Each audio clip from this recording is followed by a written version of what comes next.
Welcome to Wednesday, the 8th day of November, 2023. Your Day Weather Podcast brought to you by Cowboy State Daily. Check them out at cowboystatedaily.com. Sign up for their daily digital email newsletter.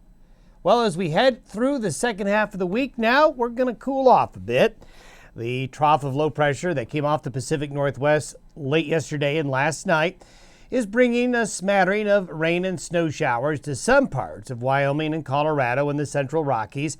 The high country of Colorado will see some snow showers today, so traveling through I-70 in the mountains, keep that in mind. We all have a few showers on the plains, but really not making those showers go much further than the I-25 corridor. So we're just going to be cooler, certainly going to be more autumn-like.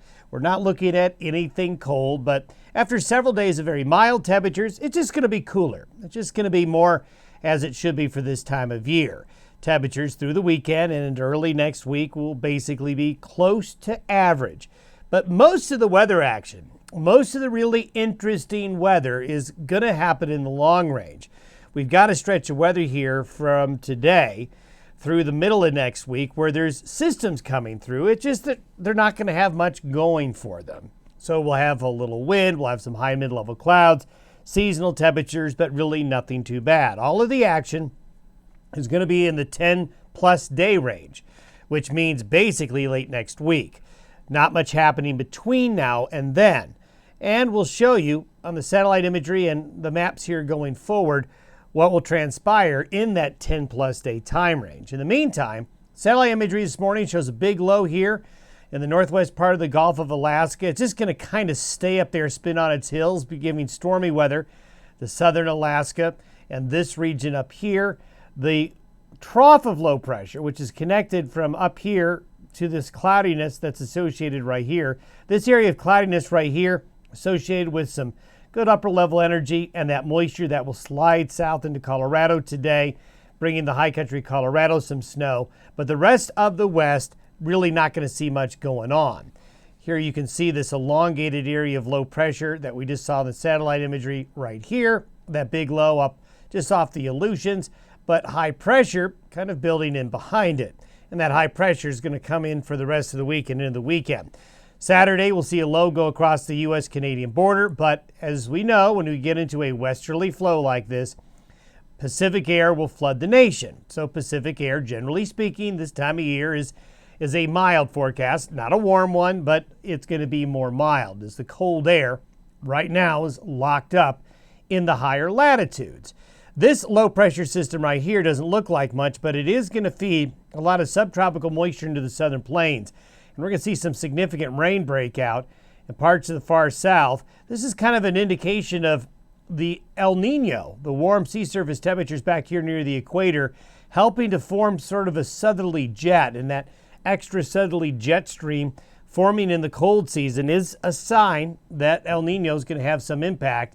And we'll see some needed rain. We'll show you that on a chart here in a moment. And there you go. This is through Monday morning. This is the total precipitation forecast through Monday morning. You can see that moisture coming up out of Mexico and across the southern plains. Those areas could use the rain, and they're going to get quite a bit. Here you can see this all happens right here today. This is today's shower activity with what's left of that trough. The far Pacific Northwest British Columbia onshore flow keeps them wet, but the rest of the West through the weekend, kind of a yawner if you're a weather watcher.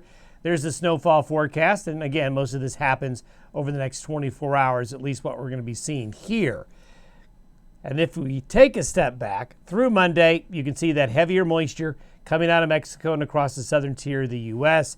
Not much else going on elsewhere. Now, longer term, this is where things get a little bit more messy, but also a lot more interesting if you're a weather watcher. By Wednesday, we're in a southwest flow, so that means mild air will flow into most of the central and western U.S. in this area right here. Going to be pretty darn mild for a good part of next week. Above average temperatures will return because of southwest flow aloft, bringing air in from the southwest. But notice the lows here and the change of colors stacked up from the Pacific Northwest all the way maybe down into Southern California. So this is by next Wednesday.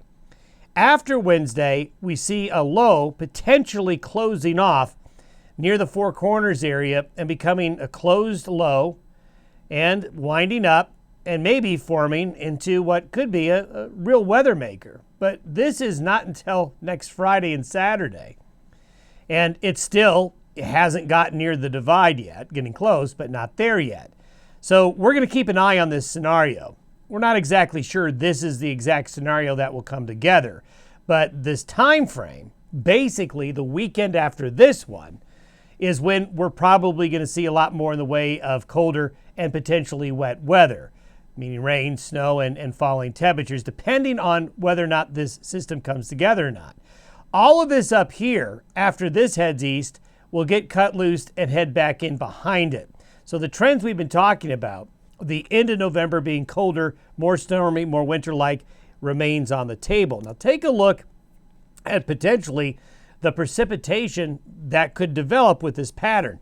Especially look at California, into Nevada, look at Arizona here, parts of southwest Utah, and then we're starting to see moisture get into the areas west of the divide by late next week. This could be some real significant weather right here. We'll keep an eye on it as this is going to be an early season storm for California and a big snowmaker in the Sierra Nevada possibly. And look at the snow even down into the higher elevations in northern Arizona. Again, this is 10 days out, so you got to take this with a grain of salt. But we have to wait this long into the forecast period to really see some bigger changes. But I do expect that these changes, the weekend after this one, will set into motion other changes for the rest of the month and into early December. Have yourself a very good Wednesday. See you tomorrow.